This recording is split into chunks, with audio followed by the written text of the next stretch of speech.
ગુજરાતમાં ગંભીરા પુલની હોનારત થયા પછી તંત્ર સફાળું જાગ્યું છે એવું મને જાણવા મળ્યું.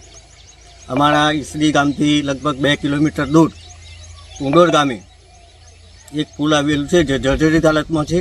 તંત્ર દ્વારા જાગૃત થઈને હાલની અંદર આ પુલ બંધ કરવામાં આવ્યો છે. સાથે સાથે આ પુલની જોડે બીજો પણ એક પુલ છે, તો એની પણ મરામત થાય અને તંત્ર તાકીદે આ બાબતની વિસ્તારની વ્યવસ્થા કરે.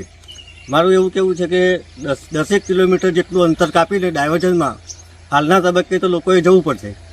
એટલે તંત્રએ આ બાબતે યોગ્ય કાર્યવાહી કરવા મારી વિનંતી છે.